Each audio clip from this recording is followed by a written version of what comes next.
comenzamos con esto porque, como les repito, el contenido para esta tercera prueba es bien grande, voluminoso, y tenemos que cubrirlo. Y para sacar el provecho del día de hoy, vamos a ver el primer procedimiento del capítulo 14. Este capítulo 14 se llama métodos no paramétricos. Son métodos un tanto diferentes a los que hemos estado utilizando para la prueba de hipótesis y se utilizan sobre todo cuando la variable o las variables que se están estudiando o se están analizando no tienen un comportamiento normal, sino que se dice que tienen un comportamiento probablemente con un sesgo hacia la izquierda o hacia la derecha y no tienen ese comportamiento de la curva normal, que es un comportamiento teórico, pero se supone que una variable, cuando se comporta normalmente, se utilizan los métodos que hemos visto anteriormente. Si uno prueba la variable y tiene un comportamiento que no es normal, se utilizan estos métodos no paramétricos. En otros casos también, cuando la muestra es muy pequeña, o sea, menor de 30, se utilizan también los métodos no paramétricos. Esa es una característica de estos métodos que los expertos en estadística crearon estos métodos precisamente para tener una salida cuando una variable se comporta no en forma normal. El primer método que tenemos aquí es el 14.2, que dice prueba de signo para datos por pares. Ese lo vamos a saltar porque es muy poco práctico, muy poco se utiliza este procedimiento, sino que vamos a entrar mejor al otro que está ahí, que es un conjunto de dos pruebas, que es el 14.3, que está en la página 630, que es la prueba de suma de rangos. Son dos pruebas, una que se llama la prueba U de Mann-Whitney, ahí aparece, estos son los apellidos de los expertos matemáticos que diseñaron estos métodos, y la otra es la prueba de Kruskal-Wallis, también los apellidos de los expertos matemáticos o expertos en estadística que diseñaron estos métodos.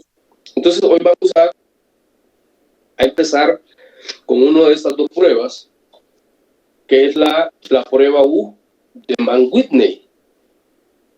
Esta prueba de suma U de Mann-Whitney es una prueba que permite determinar si hay una diferencia significativa entre más de dos medias. Entre dos medias. Y para más de dos medias es la otra prueba que vamos a ver el día lunes. Les repito, la prueba U de Mann-Whitney es para determinar si hay alguna diferencia significativa en dos medias. Y la otra prueba, la Kruskal-Wallis, es para más de dos medias. En el entendido que estamos utilizando estas pruebas para aquellas variables que no se comportan normales, o sea, que no son normales, o que el tamaño de la muestra es muy pequeña. Vamos a hacer el ejercicio o a explicarles el ejercicio que está ahí para que ustedes lo vayan viendo, le vayan siguiendo la pista, como decimos, al ejercicio, y luego si tienen alguna duda, pues sea más fácil para ustedes estudiar. Dice aquí en la página 630, en la parte introductoria, donde dice solución de un problema usando la prueba U de Mann-Whitney. Suponga que la junta directiva de una gran universidad estatal del este de un país desea probar la hipótesis de que las calificaciones promedio, mira, ahí volvemos a hablar de promedio, en la prueba SAT, es como una prueba de aptitud académica, que es la que se hace en la universidad, en dos planteles de la universidad, si ustedes se fijan, es para dos medias, vamos a comparar la media de unas calificaciones de un plantel de la universidad con la media de las calificaciones de otro plantel de la universidad, como que dijéramos San Pedro Sula y Tegucigalpa. Son iguales, dice. La Junta mantiene estadísticas de todos los estudiantes de todos los planteles del sistema.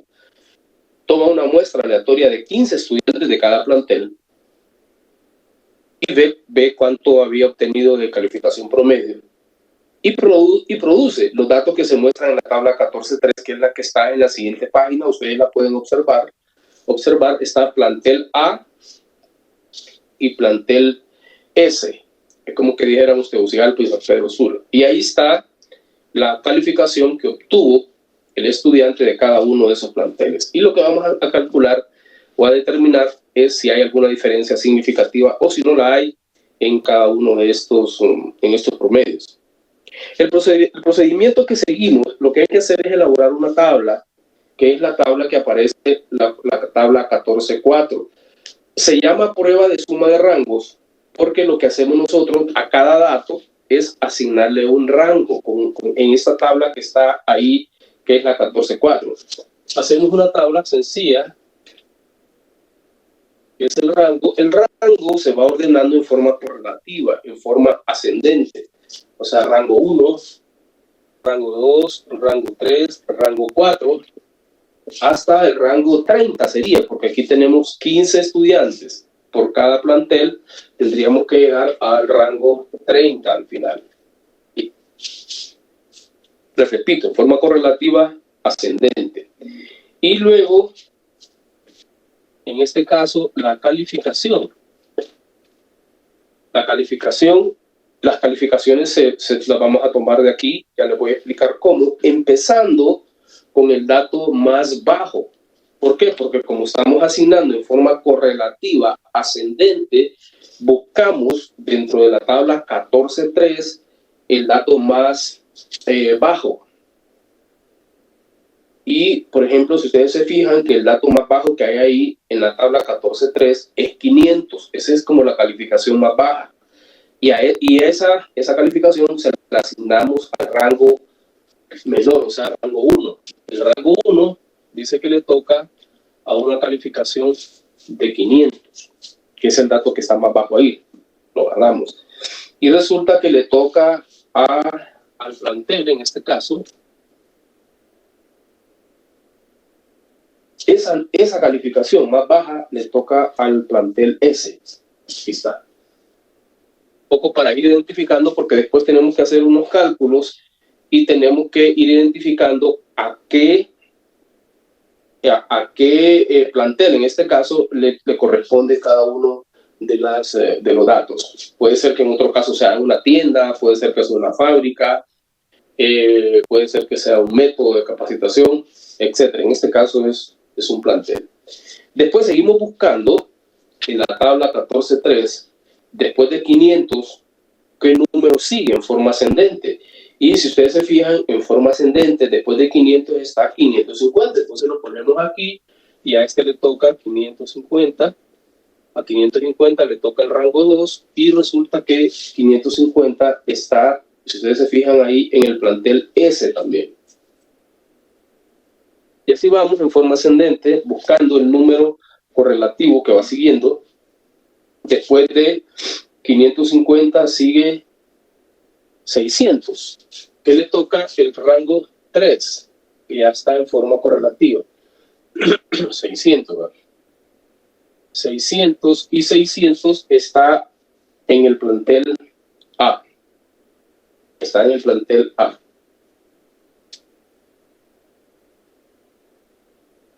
Y así vamos cubriendo hasta llegar al último dato. Aquí lo recomendable es irlos tachando, irlos marcando para que no se les vaya a quedar ninguno por fuera o no vayan no vayan a tomar repetido alguno porque les van a sobrar los datos.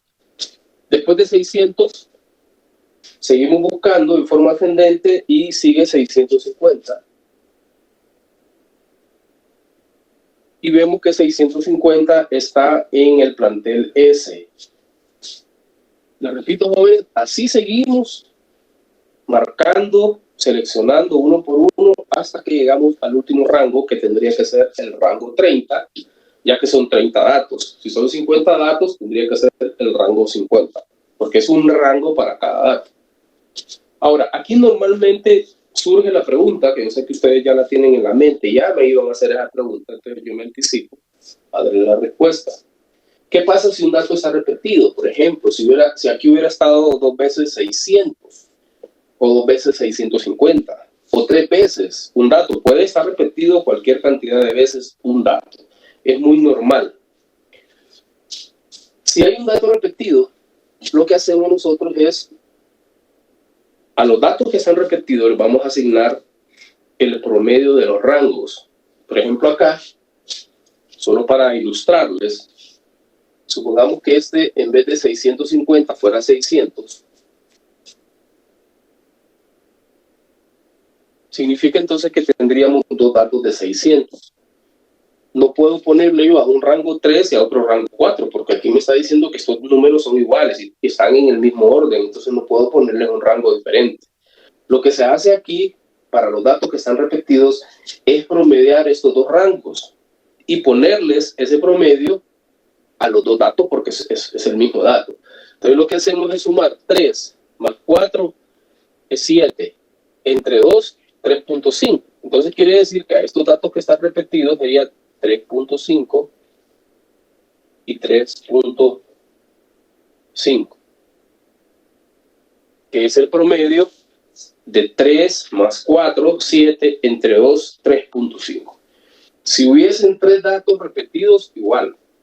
Se suman los rangos, oiga bien, los rangos, no el número, sino que el rango se suma, se calcula el promedio de todos los datos repetidos y a los datos repetidos, como acá, se le asigna el promedio. Eso es muy importante que ustedes lo conozcan porque es bastante común que se presenten datos repetidos. En este problema que está desarrollado aquí no hay datos repetidos, pero lo repito, es bastante común. 3, 4. Si hubiese sido así, otro aspecto que también ustedes lo preguntan bastante. ¿Y después qué número sigue? El número que sigue es el correlativo. Por ejemplo, si esto hubiera quedado 3.5 y 3.5, entonces mire 1, 2, 3, 4, 5. Aquí sigue 5, no sigue 4, porque usted tiene que seguir el correlativo, si no, no va a llegar a 30, va a llegar aquí como a 35, o va a llegar a menos de 30. Entonces sigue con el correlativo. Aquí, acuérdense que aquí estaba 3, aquí estaba 4 y seguía 5. Tenemos que continuar ahí. Este detalle es muy importante que ustedes manejen para que no se vayan a confundir, porque después lo que vamos a hacer es sumar los rangos. Y si está mal asignado el rango, le va a salir malo el problema porque ese número lo vamos a considerar. Pero retomando los números que teníamos aquí, 3, 4, 5, hasta llegar a 30. Y este era 650. Solamente para explicarles cómo se maneja ese caso especial cuando se repite. Ok. Cuando ya tenemos toda la tabla completa, así como está ahí en la 14.4, lo que hacemos es un resumen, porque me interesa, para efectos de la fórmula, me interesa, o yo debo de calcular cuántos datos hay en la muestra 1, cuántos datos hay en la muestra 2, cuánto es R1 y cuánto es R2. N1 y N2 está fácil porque ahí en el problema dice que se seleccionaron 15 estudiantes de cada plantel, entonces ya nos está diciendo que N1 son 15 estudiantes y N2 son 15 estudiantes. Y R1, oiga bien, R1 es la suma de los rangos que le asignamos a N1. Recuérdense que N1 es el plantel A y este es el plantel S. Entonces, en el cuadro anterior, lo que hacemos es buscar todos los rangos que asignamos al plantel A, por ejemplo. El plantel A, si usted se fija, tiene el rango 3, el rango 6, el rango 7, el rango 8. Y entonces sumamos esos rangos, los que se asignaron a A. Y eso sería R1. Y R2 sería la suma de los rangos asignados a la muestra 2, o sería S. En este caso sería sumar el rango 1, el rango 2, de ahí seguimos con el rango 4, el rango 5 y rango 9, y así en forma sucesiva. Allí, obviamente, en este ejercicio que ya está desarrollado, R1 es 247, Por favor, verifíquenlo para que estemos entendidos de que ustedes comprendieron este procedimiento. Yo solo estoy poniendo el dato porque se nos va a ir todo el tiempo de la clase en que nos pongamos a sumar, pero ustedes agarren su calculadora y pónganse a sumar todos los rangos de A y todos los rangos de S para que verifiquen que realmente da 247, R1 y 218, R2. Esto es muy importante porque algunos numeritos de estos van en una fórmula que es la que necesitamos para calcular el estadístico de prueba. Lick, ¿puedes repetir eso último? ¿Cuáles que se suman para llegar a 247? Para llegar a 247, se suman todos los rangos asignados a cada uno de los elementos de N1. Si usted se fija en la tabla que acabamos de terminar, que es la 14.4, vamos un poquito más arriba, en la 14.3. Ahí dice que el plantel, por el orden en que se presentan los datos, nosotros asumimos que el plantel A es N1 y el plantel S es N2. R1 es la suma de los rangos que asignamos a cada uno de los elementos del plantel A en la tabla 14.4. Si vamos a la tabla 14.4, vemos que el rango que asignamos a A es 3, por ejemplo. Después seguimos buscando ahí 6, 7, 8, 10, 15, y en la otra columna es el rango 16, 17, 18, 21, 22, 24, 25, 27 y 28.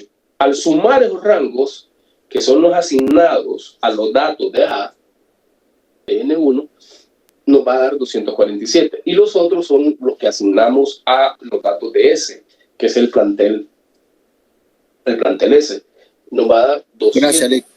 Pero les recomiendo yo que cuando termine la clase o vaya más adelante, cuando estén más tranquilos, pruébenlo para que ustedes vean cómo se llega a este dato y que está correcto. Luego, el valor de prueba. Digamos que aquí el gran trabajo que hay que hacer es esa tabla, sacar este resumen y luego calcular el estadístico U. El estadístico U es una fórmula que por eso es que yo necesito esto, porque el estadístico U me va a pedir alguno de esos números que estén ahí. Me va a decir N1 por N2 más N1 por N1 más 1 entre 2 menos R1. Mira, por eso si no hacemos esto, difícilmente vamos a poder calcular el estadístico de prueba. Esto es fundamental. N1 y N2 lo voy a ocupar acá, más N1 por N1 más 1 entre 2 y eso menos R1. Al hacer la sustitución, aquí entonces tenemos 15 por 15, porque aquí está el tamaño de cada uno de ellos, 15 por 15, más esta parte que va separada, esta parte de acá va separada, que sería N1, que es 15 por N1 más 1, o sea que sería 15 más 1, 16. Esto es entre 2. Si usted se fija, esto es una parte de la operación y menos R1 que va aparte también, menos R1 que es 247. Y aquí tenemos 247. Entonces lo que hay que hacer es esto es por partes, hacer este producto, dividirlo entre 2, luego hacer esta parte por acá y esta parte por acá, y lo que nos da es un valor de 98. Nuestro estadístico es 98. Este es el estadístico de prueba, el estadístico U. Aquí está.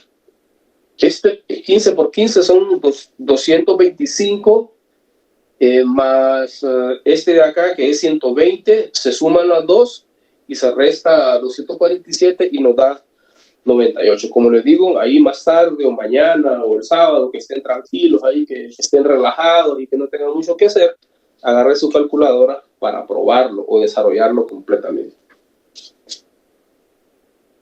Luego, tenemos por acá el estadístico U, que es igual a 98. Vea todo lo que tenemos que hacer para llegar a estos números. Para llegar a 98 tuvimos que desarrollar ese cuadro. Y luego desarrollar otras fórmulas, como por ejemplo la media de U. La media de U, que es la media del estadístico U. La media del estadístico U es N1 por N2 entre 2. Lo que calculamos es un promedio de los tamaños de las muestras. Y aquí está fácil porque son 15 por 15, que son los 15 estudiantes que se muestraron en cada uno de los planteles, entre 2, y eso nos va a dar la media del estadístico U, que es 112.15, 112.5. Ya tenemos ese dato. Nos hace falta otro dato para poder llegar ya al punto de la prueba, que es el error estándar del estadístico.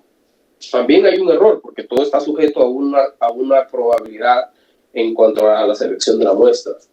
Aquí la fórmula es una fórmula bastante grandecita, que es N1 por N2 por N1 más N2 más 1. Vea qué fórmula. Entre 12, que es una constante, no tiene nada que ver con ningún número.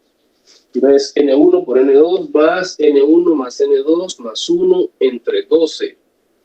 Y sustituyendo todos estos números, aquí en el ejercicio que estamos desarrollando nos da 24.1, que sería la media del estadístico U, que es 24.1. Ya con eso podemos calcular el valor de prueba.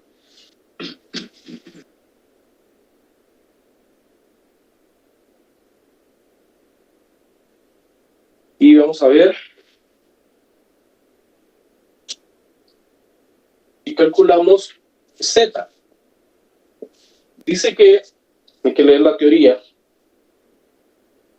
Dice que la distribución muestral del estadístico U puede aproximarse por la distribución normal cuando tanto N1 como N2 son mayores que 10. Aquí en este ejercicio cumple el requisito porque tanto N1 como N2 son 15. Cumplen el requisito que sea mayor que 10. Por eso es que vamos a calcular Z. Eso es muy importante porque es un requisito que ustedes tienen que tenerlo en cuenta, que debe de cumplirse para saber con qué distribución vamos a trabajar. Entonces calculamos Z, y Z, la fórmula para calcular Z, que es el estadístico ya de prueba, dice que es U menos la media del estadístico U entre el error de U. Y acuérdense que ya habíamos calculado U, que es 98, aquí lo tenemos, 98 menos la media del estadístico U, que es 112.5, aquí está, 112.5, y dividido entre el error. El error es 24.1. A borrar todo lo que está además ahí para que no vayamos a enredar. Y este cálculo me va a permitir a mí encontrar el valor que voy a llevar a la gráfica y nos da Z igual a menos punto 62. Ese es el valor de prueba. Mire todos los números que tenemos que hacer para poder llegar a el valor de prueba. Retomando el ejercicio hacia la parte inicial, tenemos que, sin duda, plantearlo, planteamiento.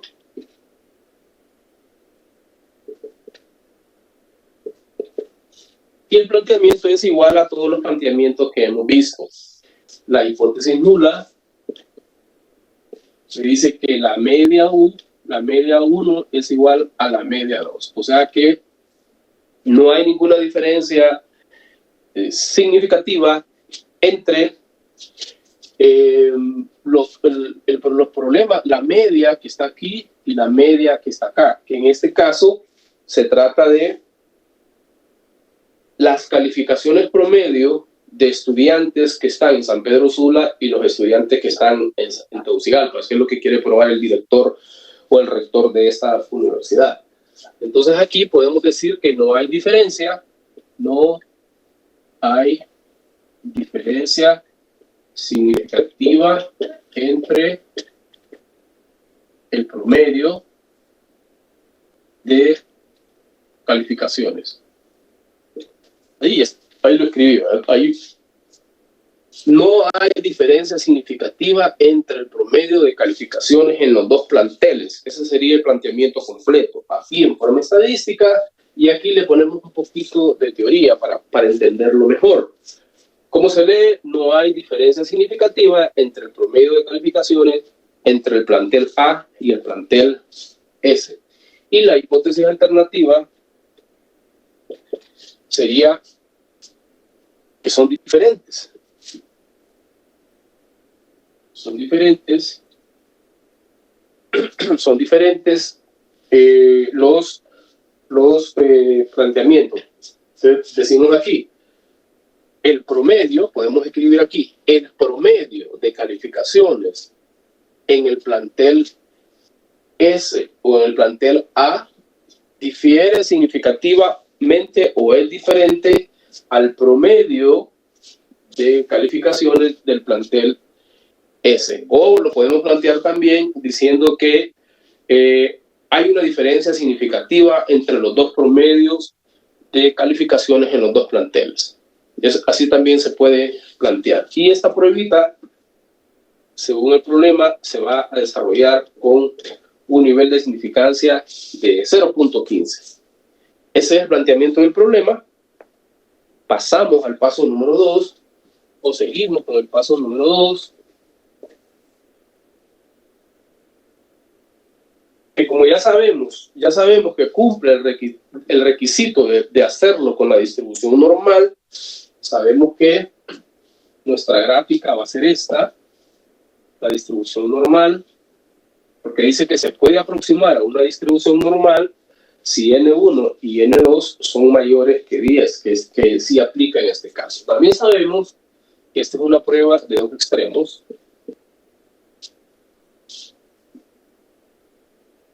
y que es punto 15, o sea que tenemos aquí 0.075.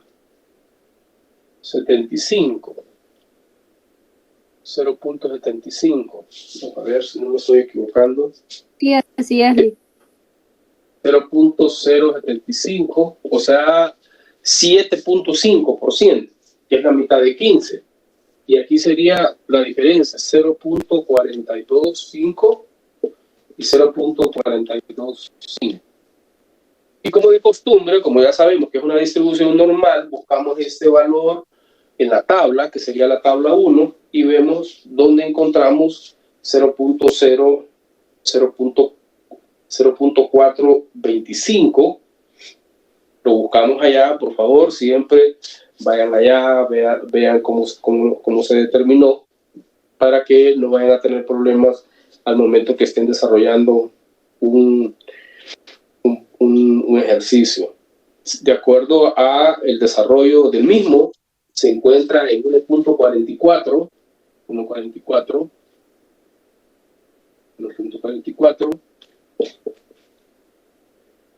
y eso nos dice exactamente cuál es nuestra zona de aceptación y nuestra zona de rechazo. Nos dice que nuestra zona de aceptación está aquí, 0, de 1.44 a 1.44 negativo, positivo. Toda esta es nuestra zona de aceptación. Nuestra zona de rechazo está de aquí hacia arriba y de aquí hacia arriba. Entonces, eso nos facilita mucho el procedimiento ya que tenemos nuestro valor de prueba que es Z, y Z lo ubicamos hacia la izquierda. El signo negativo me dice que está a la izquierda de 0. Obviamente es menor que 1.44, ya que no es ninguna desviación estándar. Está antes de una desviación, más o menos este valor está aquí, y punto 62. Y cae obviamente en la zona de aceptación.